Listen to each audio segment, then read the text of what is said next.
this thing is everybody think Israel was supposed to be. I heard a dude this yesterday, the other day, 2 days ago. Jacob had 12 black sons. These damn Puerto Ricans, they talking about the Puerto Ricans ain't the. They talking about Puerto Ricans are Israelites, the Mexicans. Man, he had 12 black sons. This is a nigga I work with. You know, that same nigga I'm talking about all the time. Yeah, like dark-skinned men can't have sex with a lighter complected woman. Let's go. Hey, look, one second. Let's go here. You had Tiger Woods. How does Tiger Woods look? He got a little, his eyes a little slanted. What if he stayed there in that land? Had more kids with more. His father's an Israelite. He looked like he has a little bit of characteristics of his mother. Now, what about if he had another child with another Asian woman, Oriental, or you call Chinese woman? Gonna look more Chinese, but that seed is gonna be still of an Israelite.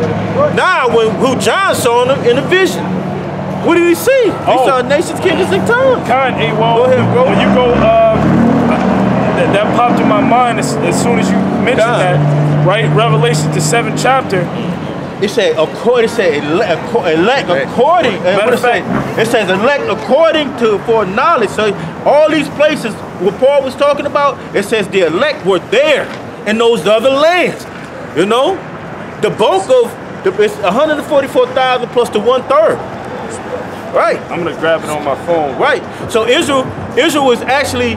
Some Israelites looking like these damn got leprosy, man. Because up in Ireland, some of the Moors ran up there to escape the captivity from the goddamn Romans, man. The Italians, man, when they were being conquered, and they took boats and they took them up to Ireland, Scotland, and things of that nature to get out of the way, to not be captured. We had sex. Our men had sex with the people of those lands or whatever lands. Our men might look more like those people in those lands, but the spirit never changes in them, man. I get it, Roman 8:16. Go ahead, bro. This is Revelation 7 and 9. It says, after this I beheld, and lo, a great multitude which no man can number, of all nations and kindreds and people and tongues, stood before the throne and before the Lamb, clothed in white robes with palms in their hands, and cried with a loud voice, saying, salvation to our power, which sitteth upon the throne, and unto the Lamb. And all the angels stood round about the throne and about the elders and the 4 beasts, and fell before the throne on their faces and worship, saying, amen. Blessings and glories and wisdom and thanksgiving and honor and power and might be unto our power forever and ever. Amen. And one of the elders answered, saying unto me, what are these which are arrayed in white robes, and whence came they? You know, and this is what John said. And I said unto him, sir, thou knowest. And he said to me, these are they which came out of great tribulation, and have washed their robes and made them white in the blood of the Lamb. You know, but the reason why he said that thou knowest is because when he looked at those people, he didn't know that they were Israelites, because they looked like the people of the other nation. When we were scattered into the 4 corners of the world, and we were in these captivities, we had sex with the women of these other nations, and we produced children that don't look like the average Israelite. They look like the other nations, but their spirits inside of them are Israelites. I just want to grab a little bit more, just to get the definition of kindreds, just to show that they were Israelites. The word there for kindred is ethnos. Hold on, wait, let me see. No, actually, kindred is phile, right? When you get into that word phile, it says a tribe.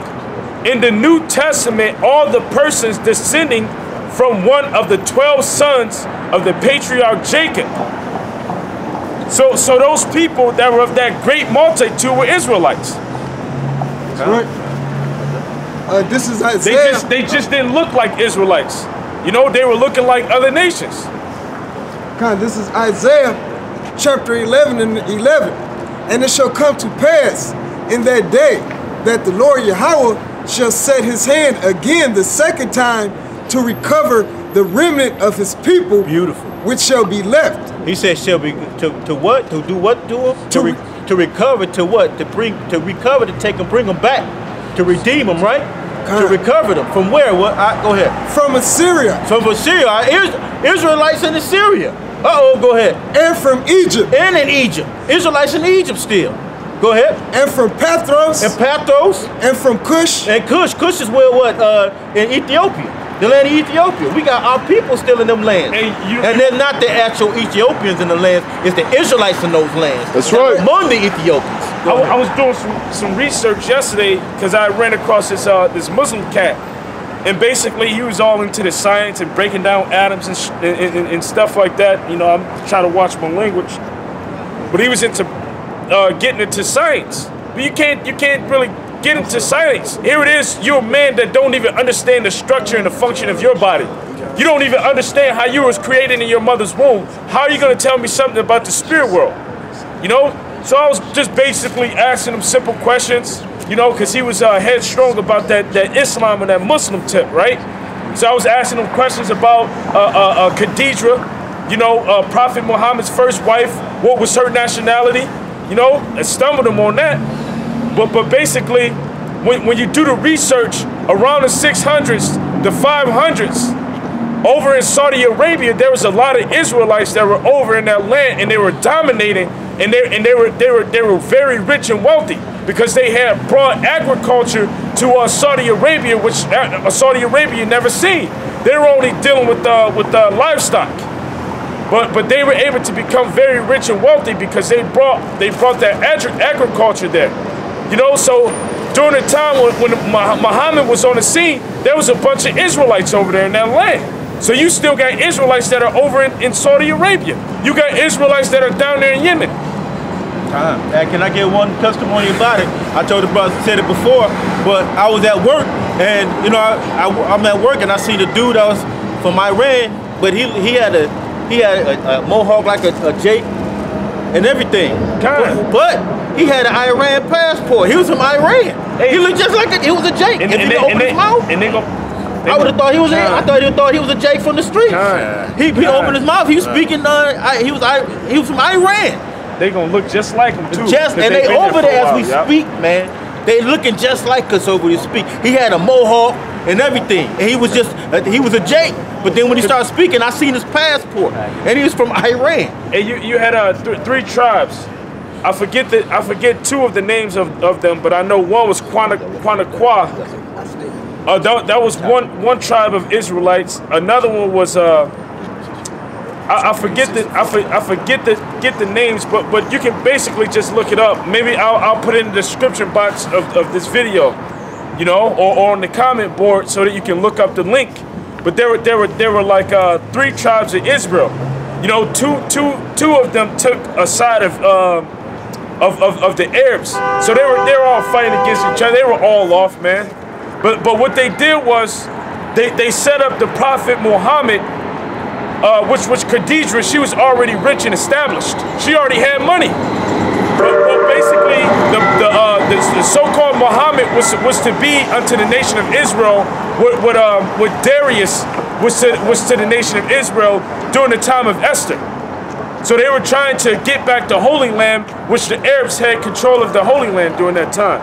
So you got Israelites that was all up and down that region. You got Israelites that are still over in the land of Syria. You know, a lot of those refugees that were fleeing because of all of that war that was going on over there, those were true Israelites, man. You know, not the fake ones that's over in the land of Israel right now who say that they're Jews but are not, but are from the synagogue of Satan. Isaiah chapter 11 and verse 11 from the top again.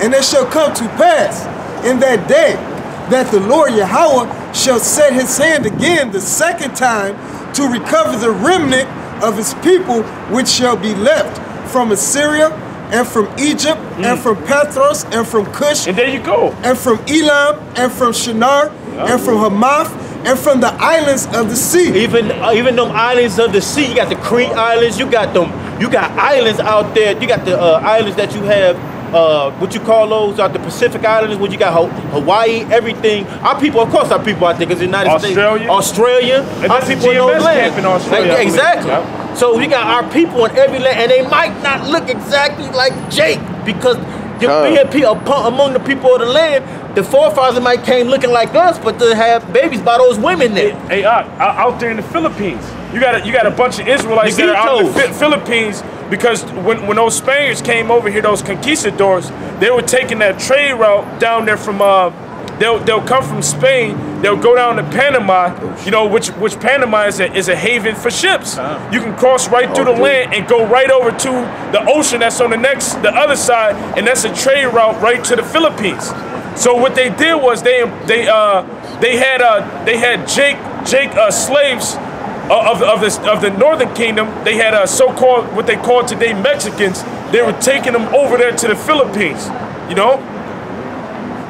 Go ahead, finish it. Verse 12, back in Isaiah chapter 11, and he shall set up an ensign for the nations, and shall assemble the outcasts of Israel, and gather together the dispersed of Judah from the four corners of the earth. And that's talking about the Messiah. That's Yahweh Shai that's gathering them. That's the one whom the world ignorantly calls Jesus Christ, gathering the 12 tribes of Israel from the four places of the four corners of the world where they're scattered. That's right. It didn't say that he was gathering other nations with them. The scripture tells you in Matthew he's going to separate the sheep from the goat. The children of Israel represent the sheep. The other nations represent the goats. Read that 64 out real quick. He got 64. It's Deuteronomy 28:64. And the Lord shall scatter thee among all people, from the one end of the earth even to the other, and there thou shalt serve other gods, which neither... See, we gonna end up serving other gods in those other lands. He said it was already prophesied that we was gonna do that. So what you think when they worship the white image of Jesus Christ, the devil? We gonna end up doing that. Go ahead. Buddha, and even in the lands, you end up worshiping Buddha if you're over there in Asia. Fish and Ishtar, everything else in the land. Keep going. And there shalt thou serve other gods, which neither thou nor thy fathers have known, even wood and stone. Man, we good. Here. Keep going, bro. That's the point. Go ahead. This is Hebrews 2, and reading from verse 14.